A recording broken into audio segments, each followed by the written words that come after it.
À la conférence animée Dr Ungoran Kwasi, le département des statistiques, et c'est le thème de sa conférence à l'Institut national de la statistique. Selon le conférencier, l'instrument statistique de mesure de la production industrielle, qu'est l'indice de production industrielle, IPI, était connu en Europe et aux USA avant la Première Guerre mondiale, 1914-1918. Sur recommandation de l'Institut international de statistique, IIS, cet indice se calculait sur des bases longues d'une dizaine d'années à cause des variations périodiques de l'activité économique, dont la période était de 10 ans environ. Cependant, il semble être méconnu du grand public, de sorte que les industriels n'y trouvent pas d'intérêt à renseigner à temps les questionnaires à eux soumis par les agents de l'INS. Cet atelier sur le bien fondé de ce précieux indicateur. Qu'est-ce que l'IPI, c'est-à-dire l'indice de production industrielle? C'est un instrument statistique qui permet de mesurer l'évolution de la production industrielle. L'industrie étant comme un ensemble d'activités économiques de fabrication des biens matériels transformés à partir des matières premières. Je vais maintenant vous parler de son principe d'élaboration. Quelle est la problématique qui sous-tend la construction de cet indice?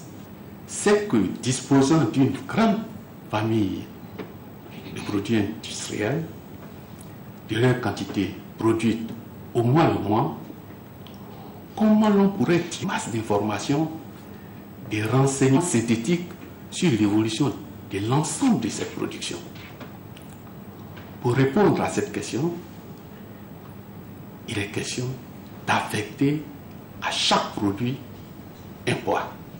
Et ce poids devrait être équivalent du poids économique qu'il a au sein de la richesse nationale. L'indice de production industrielle IPI répond à l'action de mettre à la disposition des décideurs et usagers des données fraîches, régulières et adaptées où il faut. Il est multiple, nous dit Dr Ungoran Kwasi. En conclusion, on peut retenir que l'indice de production industrielle est un précieux indicateur qui mesure la santé économique d'un État.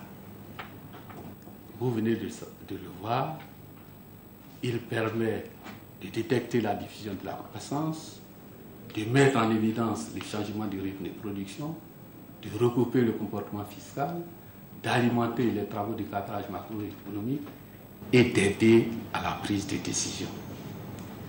Les industriels ivoiriens que vous êtes, vous devriez donc vous l'approprier, de sorte à renseigner régulièrement nos questionnaires pour produire des indicateurs de qualité, ce qui va permettre aux autorités de prendre des décisions au moment où il le faut.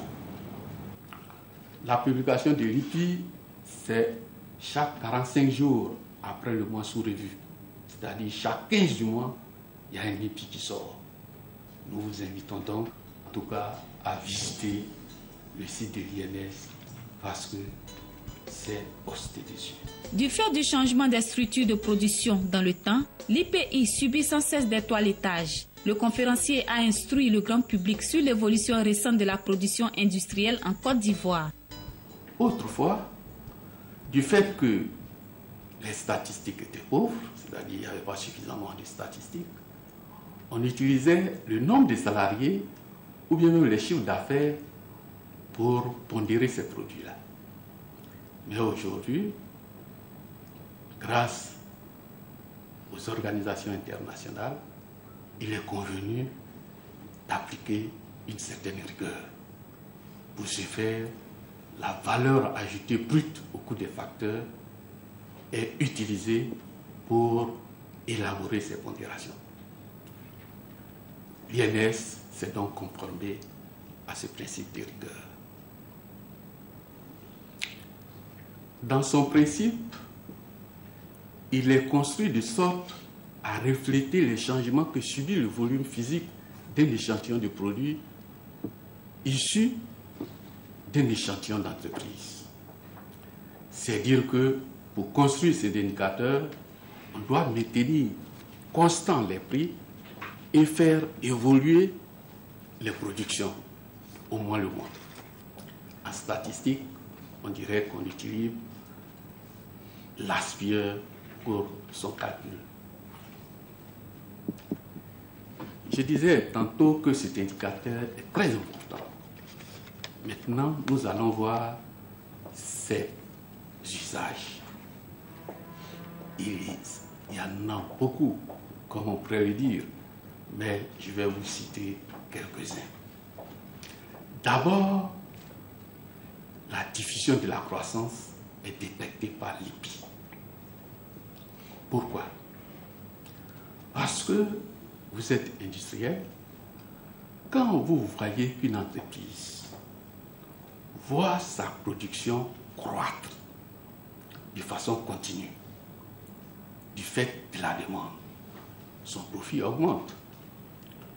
Pourquoi? Parce que les charges se répartissent sur un volume de production accru.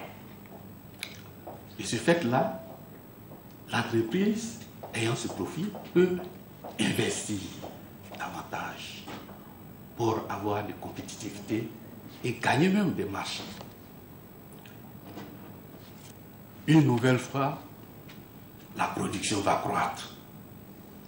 Et pour cette deuxième croissance, vous pouvez penser à vos salariés, c'est-à-dire augmenter leur pouvoir d'achat en relevant leur salaire. Ainsi, l'indice de la production industrielle IPI apparaît comme l'un des précieux baromètres de mesure de la santé économique d'un État. Il permet entre autres de détecter la diffusion de la croissance, de mettre en évidence les changements de rythme de la production, de recouper le comportement fiscal, d'alimenter les travaux de cadrage macroéconomique et d'aider à la prise de décisions. Les industriels ivoiriens devraient donc se l'approprier en renseignant à bonne date les questionnaires qui leur sont régulièrement administrés par les agents de l'Institut national de la statistique pour sa production, ce qui aidera les autorités à prendre les décisions qu'il faut au moment où il le faut.